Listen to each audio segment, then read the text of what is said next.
Show, the Mike Night Show, the Mike Night Show, the Mike Night Show. It's the Mike Night Show. It's the Mike Night Show. It's the Mike Night Show. It's the Mike Night Show. It's the Mike Night Show. It's the Mike Night Show. It's the Mike Night Show. It's the Mike Night Show. It's the Mike Night Show. And hello. Welcome to another good show of Mike Nice Talking the Talk. I am your host, Mike Nice, the nicest kid around. Today we have a great show for you. Today is a live show, September 14, 2017. I hope everybody had a great summer or what's left of it. I know school and everything is back in session. Today my guest is live with us over the phone. She is the creator of Sweet Blackberry, something you can watch on Netflix, animated films about unsung black heroes. She's also a mother. She's an actress who's been in movies, TV series like Class Act, Major Payne, Ladies Man, and her infamous role on the great show of Fresh Prince of BelAir. She played the sassy Miss Hillary Banks. Today I have the one and only Karyn Parsons. Thank you, Miss Parsons, for coming on and taking your time and speaking to my viewers and I. How are you doing? I'm very well. Thank you for having me. No, this is an exciting show for my viewers and I, just because obviously you know there's hundreds of millions of Fresh Prince BelAir fans out there, along with Major Payne fans and some of your other movies that you've been in. So this is really a treat, not just for me, but for my viewers and my crew members as well. So thank you again. Thanks.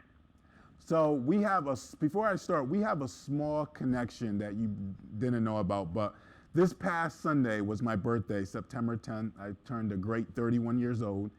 And Happy birthday.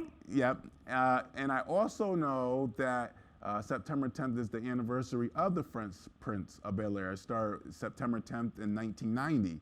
So. Oh, is it? Yes. So we are connected in that way. So September 10th is it's an important day for both of us. So I just I wanted to throw that out there. And I mean, I know when you do a lot of interviews, they always talk about the Fresh Prince, which we're going to do just a little bit. But really, I want to touch on your whole Sweet Blackberry. But before I even go there, what did you, or what are you cherishing about the whole Fresh Prince of BelAir? What did you cherish most about it? Oh, gosh. Well, the whole experience was, life-changing, obviously. And, it was one of those things where it was very exciting to get the job. It was exciting to go through the process. Mm-hmm. The audition process was long, and for me, it was pretty wild because I met with everyone all the way from the casting assistant, to the casting director, to the producer, to the writers, to the executive producer, to the studio, to the network, Quincy Jones. They're like up. It was really a lot of separate meetings that all culminated into this thing, and so it was quite an ordeal.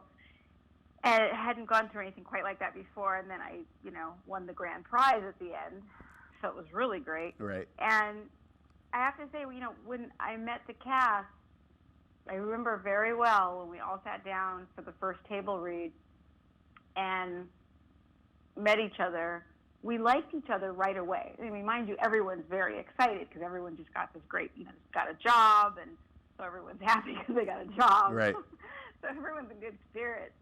But we quickly found that we liked working together, and we just clicked and really liked each other and had fun with each other from the very beginning. And it went on like that for 6 years, and people used to visit the set all the time on Friday night. Lots of people would come and hang around the set just because it was a fun place to hang out.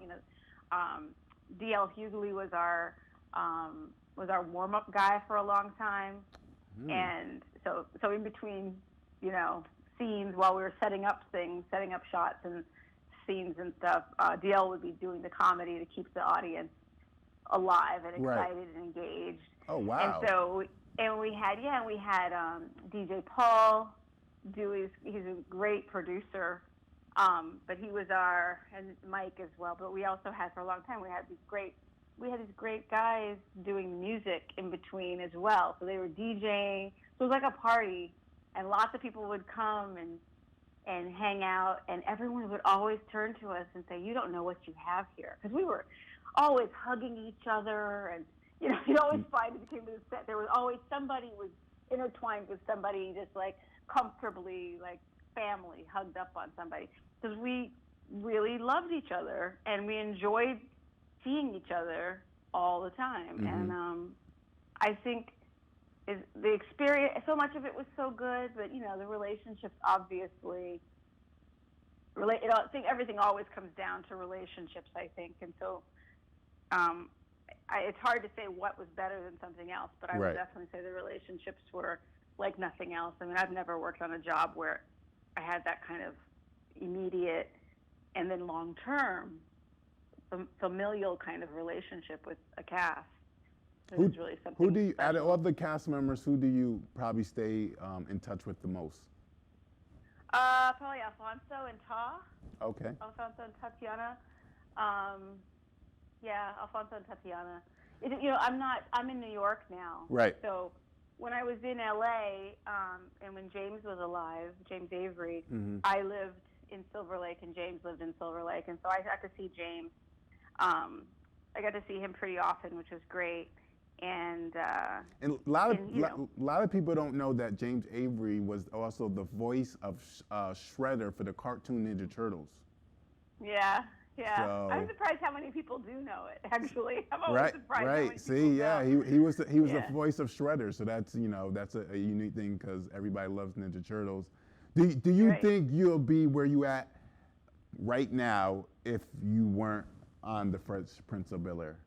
Where would you be at? Where I am. What do you mean? So, do you think this place and time, with with your life, your kids, the whole sweet Blackberry, do you think doors would open, or do you think you would had to find different avenues if you weren't on the Fresh Prince BelAir plane?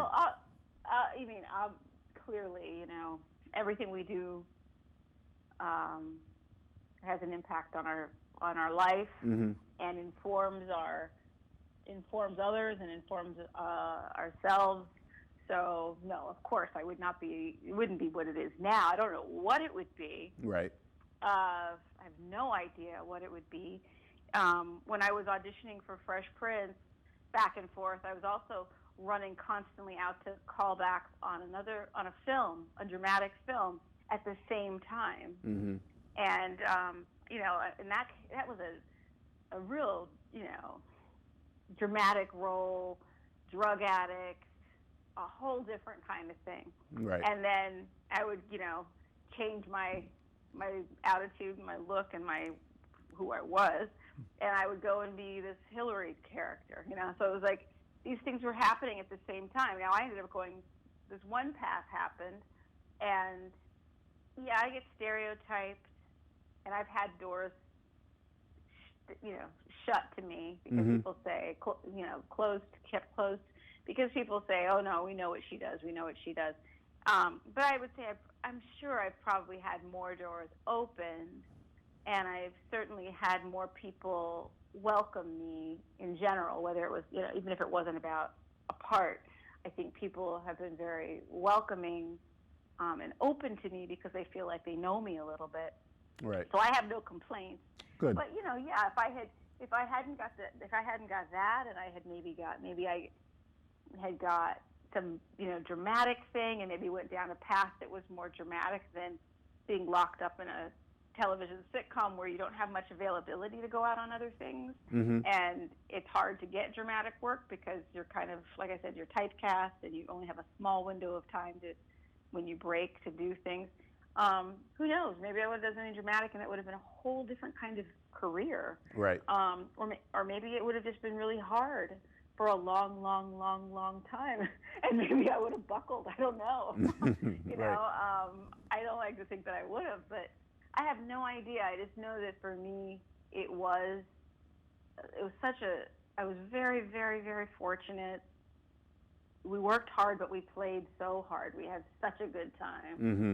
And it was it was a great show for all of us. And to this day, we're like, we pick up where we left off when we see each other. We're like family. Yes. I mean, it sounds so corny, but it's true. No, right. No, I know, like I said, my viewers and I, it was a great show, and lots of people, hundreds of millions of Americans love that show, still watch the show when it comes on, whatever network it comes on. So it was definitely a great show to have. I know it was probably bittersweet when it ended for you guys. That was rough. Right. No, right. So let's talk about Sweet Blackberry for all my viewers who don't know, and what influenced you to start that, and tell my viewers and I, what they can expect when they watch that and when they tune in to your project of yours. Okay. Well, Sweet Blackberry, for people who aren't familiar at all with it, is a nonprofit organization that I formed in order to bring little-known stories of African American history to children through films. So we make short animated films about a real person in history that you just don't hear about that much. Because in the schools, you probably hear about a handful of stories of incredible people in Black history. But there are so many more stories to be told and for us to hear. And not only do we risk losing these stories, but to me, when you only tell about a few stories, I think that's a subliminal message that kids are taking in, is that, once in a great while, an incredible, an amazing Black person comes along and does something. Right. As opposed to the truth, which is about, that Black people very much were part of the fabric of this country and really literally helped to build this country. And I just think that there are so many stories for children to learn from, about, to be empowered by, and especially now more than ever with all that's going on right now. I think children need to find these, to be able to see these stories where they see their strength illuminated, where they see the people that they came from, people that look like them, and not just for Black children, for everybody, because they're American stories. This is American history, and I think that's a really important thing to reiterate here. These stories are all of our stories, Right. and they are empowering for all people, all children, all people, but particularly, of course, for children of color, to be able to see people that look like them accomplishing great things, as opposed to the other images that they see and other things that the media hypes. I think there aren't enough inspiring, empowering, powerful images out there. That's what Sweet Blackberry is about, is illuminating stories for children in a really fun and engaging way. Because I hated history as a kid. Right. And I just want to get these kids young and teach them stories like the way we know, like fairy tales. Or like Little Red Riding Hood. Like, we know Little Red Riding Hood like the back of our hand, and it's fun and it's engaging. Like, so why can't we tell stories of real people that way to young kids? So we plant the seeds early about who these people were. And if kids learn it really young, then I think it changes what the landscape of race is for them, because you see your value differently in the world, and you see your neighbor's value differently in the world when you come up knowing all of these contributions that African Americans made. Mm-hmm. Now, you go to different schools in New York, like middle schools and junior high? No, I go to elementary schools and junior highs. Okay. Yeah. And the films are really geared towards really young kids. Okay. But they skew older simply because of the content. I was designing them for really little kids, and then what ends up happening is older kids are interested and intrigued because they're interested in, who was this person that invented that. They lock in as well, and that was an added kind of benefit I didn't realize in doing it, that the families would sit down and actually watch these things together. Right. And what made you embark in this journey of the Sweet Blackberry? My mother was a librarian my whole growing up, so I spent a lot of time in libraries, and then, when I was on Fresh Prince, she was heading the Black Resource Center where she worked, so she would come across a lot of really interesting information and really great stories. And she called me one day and told me the story of Henry Box Brown, the enslaved man who literally mailed himself to freedom in a box. And, you know, he had a box made, and he had postage put on it, and somebody, you know, nailed it shut, and they sent it, and it went by, I think, like 4 different modes of transportation, 27-hour journey before it crossed state lines from Virginia, and it ended up crossing into Pennsylvania. Oh, wow. And when they opened the box, he was across state lines, so he was free. Oh, wow. And, powerful. And that's a true story. Right. You know, and that just, I just can't get my head around that. I was like, I can't believe somebody did that, and I can't believe someone did that, and I don't know about it. Right. And then, you know, and none of my friends knew. Nobody knew about it. Like, how did something like this happen in history and we don't know anything about it? Because that's a remarkable story. Right. And so that was the impetus for Sweet Blackberry. That was the thing I sat down and wrote notes on and said, I want to do a bunch of books for kids, and this is going to be the first one. And then I would make my notes and get very excited, and then my hiatus break would be over, and I'd run back to Fresh Prince and work and run out and hang out with my friends. Right. Forget about it. And that kind of pattern happened. I started collecting other stories, and this happened over the years. There was always something in the back of my mind that I wanted to do, and it wasn't until I was pregnant with my daughter, my first child, who's 14 now, that I started to really start getting serious about it and thinking, like, wait a minute, now, as a parent, what are my responsibilities? How do I supplement her education? What do they teach them in school? You know how? And I started talking about these things and talking about Henry Box Brown a lot. And my husband, who's an independent filmmaker and who doesn't wait for things to happen, he gets out there and does it. He's like, you need to stop talking about this so much and do it. It's really important. Right. And so I had to be more passive. I was an actor, so you kind of wait for your agent to call, and you wait for a call back and all. It was a very different relationship to getting things done. And so I had to figure it out. I also had no idea how to do it. So, and it wasn't like we didn't have Google where you just go, how do I do it? Right. I know. And it tells you how to do it, you know. Well, that was amazing that you kept the notes and the whole thinking and thought process over the years when you were sure. It was something that stuck with me. I really wanted to do. I really thought it was a good idea, and I just really wanted to do it. I wanted to bring these stories to kids. Every time I would uncover a new story, I was like, I never heard of this person. This is incredible. You know, I was so blown away by the stories.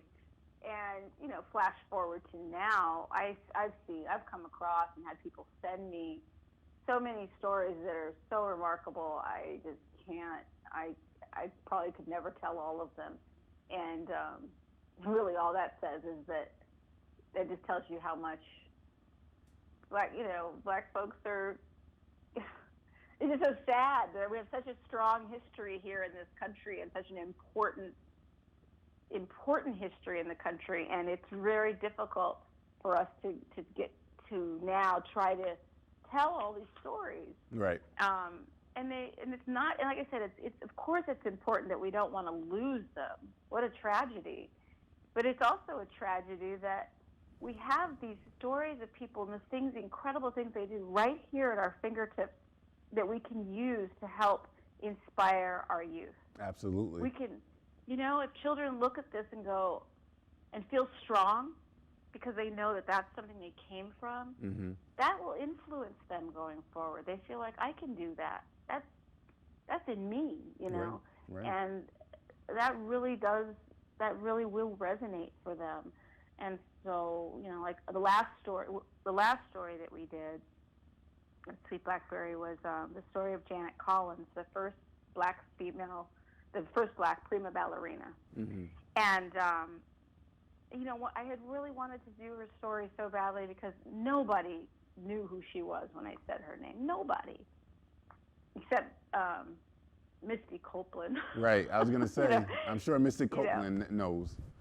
She did. Yeah. Debbie Allen. People, black women in the dance world, obviously, were Right. like, oh yeah, we know Janet.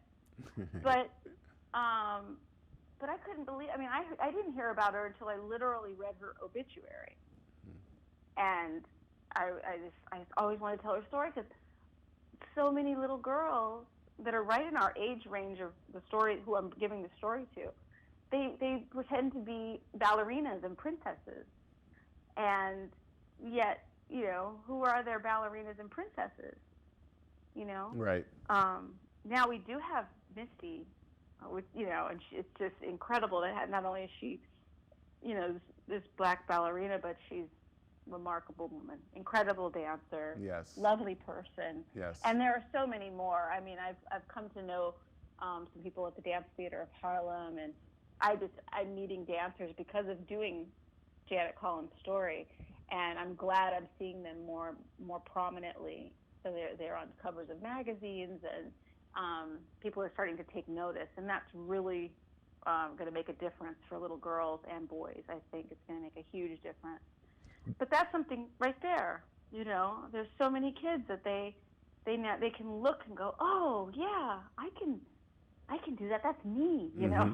As opposed to just like having no relation to that thing. That's so abstract. That's so removed from me. Right. What does that do? What does that do to your self-esteem? Subliminally, what is that doing to your self-esteem? And where do you see Sweet Blackberry in the near future? Where do you want it to become or evolve into? I have a lot, but I won't get into all of it. Okay. We have time. Go ahead. No, I when I started, it was so modest. It was Right. very simple. Like, I just want to get these stories to kids. Now, I don't just want to get these stories to kids. I want to bring these stories to them in many ways. And I think there are lots of organic ways that you can bring them so that in different modes of play, and there are interactive ways to bring stories to kids so that it's fun and it's not a history lesson where someone's wagging their finger at you and saying you have to memorize a date. It's about being engaged and seeing eye to eye with these people and going, oh, I can relate to her. Like the story I'm doing right now is Bessie Coleman, the first black female aviator. She was the first black person to receive an international pilot's license, male or female, which actually happened because nobody in the United States would let her. Nobody would teach her or give her a license here, so she had to go overseas. So she ended up having her international pilot's license years before Amelia Earhart had hers. But it's an incredible accomplishment. This really determined person. But when I look at pictures of her with her big beaming smile, I can see her as a real person in front of me. And I want kids to be able to have that same relationship to these people. They can see them and recognize themselves in them. And I think that I would definitely want to have the books. Right. I haven't done the books yet, but I think they're coming soon. I want to, develop this website so that it can become a hub, a real place you can come and get lots of information about Black history and things going on today as well, people who are making history and things that are happening. I always say this, for everybody. I mean, I think this is important that we don't separate ourselves so much. It's really important that everyone's invited. These are American stories. These people were Americans that we're talking about, and they have value in our history books. It's really important for all of us. We all can learn and grow by hearing and understanding their stories. But I think that there are, like I said, there's lots of play and engaging ways. I don't want to get into all of it. Right. That I would love to expand on for Sweet Blackberry. But we're a nonprofit organization, so we rely on donations and contributions and help from outside in order to make these things happen. Right. So if anybody's listening and you want to No, right. No, thank you. help us out. And that's good to wanna mention because a lot of people volunteer, think nonprofit, they get paid and it's like a different kind of business all for you. And no, it's like you said, it's all about donations and Oh it's yeah. really about your passion and whatever your vision is. So I'm sure my viewers will hear that. And no, I wanted to switch on to something a little bit different, and we kind of Sure. touched on it a little bit earlier briefly, but race in this country. And we have accomplished a lot in this country despite different obstacles that we have faced. And you were brought up as a biracial child, and I someone told me, and I'm paraphrasing, but someone told me a long time ago is that if Americans embrace hip hop and or if they embrace black people like they embrace hip hop culture, then it would be less racism going on in this country. And I was wondering, as you brought up as a biracial child, what are some of the issues that you still see today that you saw when you were younger, and what are some changes that have been made for the better? Well, it's an interesting time racially, isn't it? Yes, yes. I've talked about this. My daughter's 14, and so she's right at that age where she's itching to be an activist. She wants to do something. She feels her hands are tied. She can't vote. Right. She's frustrated. She sees injustice and sees things happen, and she's also a passionate teenager, and things are new to her too. So she sees insane injustices happening. Right.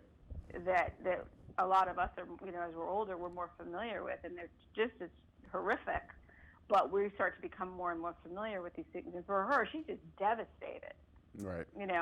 I was devastated by, Philando Castile and a million other people.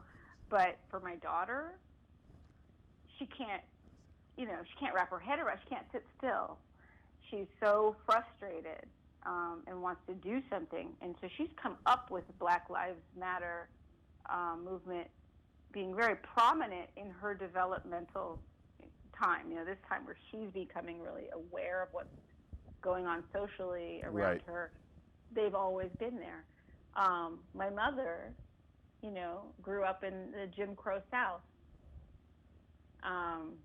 Me, I grew up in the 70s and 80s, really. So it was a very different time, for my mom and my, I feel like my mom and my daughter, I feel like I've been more face to face with it than I was when I was growing up. I'm now seeing, not that things weren't there, but I think that socially we looked at things differently. We didn't call things out like we do now. Absolutely, yeah. The internet is, for all of the things we want to complain about and go, oh, I'm getting off Facebook, I can't stand another, somebody posting this, all the things we get frustrated with. Right. I have to say, it has really done wonders for making people have to stand up and be accountable for things for us being able to witness things that are happening, for people to be able to photograph things right on the scene and go, this happened. Right. Absolutely. My camera is my witness, and I'm going to put it on Facebook, and everyone's going to repost it, and we're going to know who you are that tried to get away with this. So there, all of these things are, and then we're also having really, really wonderful, articulate journalists out there and bloggers out there and contributors to online newspapers or magazines that are coining phrases that are able to eloquently say what we wanted to say, things we felt. I think that we're starting to hear terminology that helps us understand experiences that we've had, as well as to express to others, look, when you do this, this is how you make me feel. And I think for me, it's a difficult time, but I think we're making great strides in that regard. As much as it's ugly, it's like somebody pulled the scab off. And now we're all having to deal with what's really there a little bit. And I would have It's to. sad and it's hard. Right, and I 100% agree. I would have to say, as me being a young black man, and now we're living in a world where technology is blossoming and it's everywhere, like you said. I'm kind of flabbergasted that with the technology where it is now, little consequences are still happening for people's actions. You know, like you said, That's true. you know what I mean? Laugh, So, right? and that's why I still have an issue with. I mean, like you said, it's out there, and you know, FaceTime, live time, real time, whatever you want to call it. Yeah. But I feel still bothered as a black man and as a citizen in this country that little actions is still being done with the whole technology. Well, but don't forget that the people who are taking action or inaction in this case they're the same people. But what's happening with that's great is there's an audience now. Yes. The rest of the world is watching. And Right. we do have a democratic system. Right. If we get out and we vote and we say, hell no, that's not going to continue to happen. Right. You know, I'm going to stand up and be counted and make sure that person's not elected and that person, I'm paying more attention because I can't see these things continue to happen. If we can have more people get mad and do something with that anger. I had a trainer once say to me, you know, anger is the one emotion that leads to action. And, yes. And I was like, yeah. I mean, and that's the thing is people go, no, don't get angry, and they try to suppress anger. It's like, no, you don't suppress it, you use it. Absolutely. You know, you can use it. It's a powerful thing. And if it makes you angry, then get angry and go vote. Get angry and go march. Get angry and say, we won't have any more of this, as opposed to just being passive and, you know, sitting going, I'm helpless. Right. You know, we have to. And it can feel like, excuse me, it can feel like nothing is happening, but it will. It'll take a while to push these people out, but I am a glass half full person, but Yep. I seriously think that this is the way it's done, and this is what I'm hearing and reading from our elders and people who did it before and made changes before, and this is what they are saying is the truth. Right. So I'm listening. Well, and I hope, I'm optimistic myself, and I think racism will get better in the near future. But you know, it's just one of those, you know, give an inch. So. Yeah, 2 steps forward, 2 steps back kind Right. of thing. Right. Yeah, I think there'll probably be a little like I mean we look at it right now. We had Barack Obama for 8 years. Yes, and I know, right? And now we have. And now every morning we wake up shaking our heads and going, where am I? Well, you know what? In my opinion, that's just a testament of this country. I think, unfortunately, this country, we have to go through a lot of unfortunate experience with 9/11, with Sandy Hook in Connecticut, for us to be stronger. So I feel with President Donald Trump being in office, we can understand and we know we never want this ever to happen again, right? So unfortunately, actually not unfortunately, fortunately this country, you have 2 terms. So we could be a communist country where imagine Donald Trump being the next president for the next 50, 100 years. So I always look in the bright side. Fortunately, he's only gonna be president for 4 years until, you know, re-election. Right. And we have to really open our eyes, just like 9/11, just like Sandy Hook. And that's the positive thing that I see with, you know, President Donald Trump, and that's like the only positive thing I see. Right. Right. No, I understand that. Yep. I understand that. Right. And so, moving on to Hollywood, because you've been in a lot of movies and you've been in Fresh Prince and you've been in Hollywood. And I know a couple years ago, Hollywood took a big hit with criticism, with diverse, with more African American roles, with directors. I know the movie Girlfriend, the director was, I forgot her name, but she's been in a lot of the Tyler Perry movies, and she actually directed that. So I know a couple years ago, Hollywood has took a big hit about black actors and being more diverse. And with the whole Oscars, I know that was the year Chris Rock, he hosted it, and it was, you know, a big thing. Oscar so white. That was the Oscar so white year. Yes. Remember, it was hashtag Oscar so white. I know. And then that was when Janet, the original from Fresh Prince said Yeah. comments saying about Will Smith and other people should boycott. My question to you is, first of all, were you surprised about some of the comments when she came out about that at that time? And Well, what she did. yep. Okay, go ahead. No, go ahead. No, what had happened is that Jada was talking about boycotting. All right. Yeah, And Jade. I'm Jan- sorry. Yes, Jade. Yes. I'm sorry. Yes. Yeah, Jada was kind of leading the call about boycotting. And she was and saying Janet that her came and your forward husband. Yep. and made it more about sour grapes. Right. She was saying that it was sour grapes. So Yeah. were you surprised, or did you have a particular opinion or stand at that time? I don't about what about that Yeah. frickin' frack. Yeah. No, I don't have anything to say about that frickin' frack. No. No. Right. No. And then obviously the surface of the whole tension between Will Smith and her during the Fresh Prince BelAir. Did you see any of that tension? Because I know you were one of the older members. Did you see any of that tension going on? Yeah. Okay. Sure. Right. Now, where do you see yourself in the near future? Where do I see myself? Yes.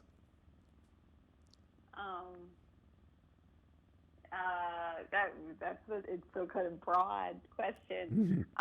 In 5 years, where do you see yourself? In 5 years, I see myself. I see myself right where I want to be. I see myself, and I see Sweet Blackberry being where I see it. I mean, I have a vision for it, and I feel like I'm on the path, and it's going to be there soon. I feel very confident about it. People are recognizing. I had a really successful Kickstarter campaign this summer, and I met a lot of very enthusiastic supporters, and so I'm hoping that people will support the way they have. They'll continue to support as they did during the campaign and be involved. So I feel really good about that. As far as me, I have stuff that I'm working on as well that I think is going to be good and grow. I don't want to talk about it though. No, okay, no, absolutely.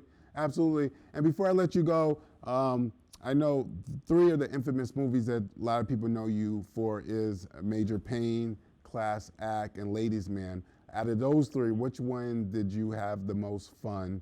And then which one was like the most kind of stressful one to make or be in? I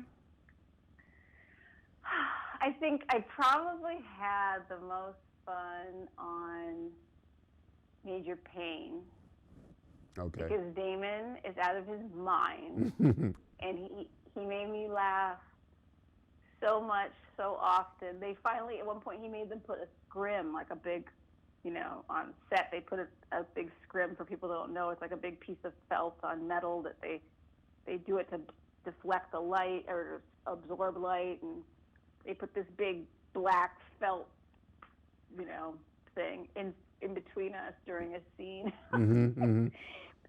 Because he couldn't look at me. He's like, could you put something there? Because I can't look at her face. Oh, wow. Because I was trying so hard not to laugh, and it was messing him up. Right. Because he's a stand-up, so, he has a hard time saying the same joke over and over and over again. He wants to change it up. Right. He wants to try out something new. He'll have an idea, and he's like, and all of a sudden he would throw things out, and I would have no idea they were coming, and I'm like, I don't want to mess up a take, but the whole crew had to go through that. We're all sitting there. We have to be totally, silent. Yeah, right. So that was really fun. Nice. I had a great time on Ladies Man. Reggie Hudlin was my director too, and I love Reggie, and Tim was fantastic, and that was great. I actually worked with Will Ferrell, but I remember feeling really lonely a lot. We were in Toronto. Okay. I felt lonely a lot. Yeah, and Class Act was a little bit more stressful for me. Why so? Mostly it was fun. Mostly I had a lot of fun, and I'm still friends with a lot of the people that I worked with on that, behind the scenes and on camera. But no, it was my first. It was like a first film. It was a good experience though. I mean, it's not even of all 3 of them. It's like, what's the worst? None of them were bad. Okay. But I'm trying to trying to figure out how to give you that order, and that's the only thing I can think of is that one maybe because I was actually really comfortable in that character too. So in a way, I wasn't really stressed in that way at all. Okay. I feel like I knew her really well. I didn't have any problem slipping in. She was funny. To me, she was funny. Well, Ms. Parsons, it's been an honor me speaking to you. For my viewers listening, this has really been kind of an educational show because, like I said, and you already know, a lot of people know you from Hillary Banks and some of the movies, but it's good actors and actresses like yourself when viewers and me can see a different side, a little bit political, and you working on your project, you being an advocate. It was great to learn that side of you today. I know my viewers are thrilled to learn that side of you today too. So thank you so much for that. Thank you. Thank you for the opportunity. It was nice talking to you. No, it was nice talking to you, and I wish you nothing but the best of luck in the future, and I hope in the near future you could come back on and be a guest, and I hope maybe I can meet up with you in the near future as well. That'd be great. That'd be great. Keep in touch. Remember, September 10th, my birthday and Fresh Prince BelAir anniversary. I was about to wish you another happy belated birthday. Thank you so much. Thank you. You're welcome. Have a great one. You too. Bye-bye. Bye-bye. So that was Karyn Parsons from Fresh Prince of BelAir, wonderful woman who's been in TV shows, movies, now activist. You could catch her Sweet Blackberry on Netflix. She is working on different projects that she talked a little bit about. She didn't want to get in too much detail, but definitely look for her name and Sweet Blackberry in the near future. This is the Mike Nice Talking the Talk show. I want to thank the crew members here, especially Adam, one of my camera crew, who's also a good guy who's just pulling through and hanging in there with me on the show. I want to thank Melanie, and I want to thank the whole CTV staff. Without Citizens Television, there would be no Mike Nice show. There would be no Mike Nice, and I would feel like I have nothing to live for, and that's the God honest truth. So thanks, CTV. You can always catch me every Thursdays, 9 o'clock, so which means I'll be back on tonight, 9 o'clock. You can watch one of my old episodes. And this fall, the end of the 2017 year, look forward to new episodes, new guests, possibly some NBA legends and some great celebrities appearances. So look forward to that. Again, thanks to all my crew members. Thanks to Ms. Parsons from Fresh Prince of BelAir. Melanie, thank you for being here. Thank you, thank you, thank you. It's the Mike Night Show. It's the Mike Night Show. The Mike Night Show. The Mike Night Show. The Mike Night Show.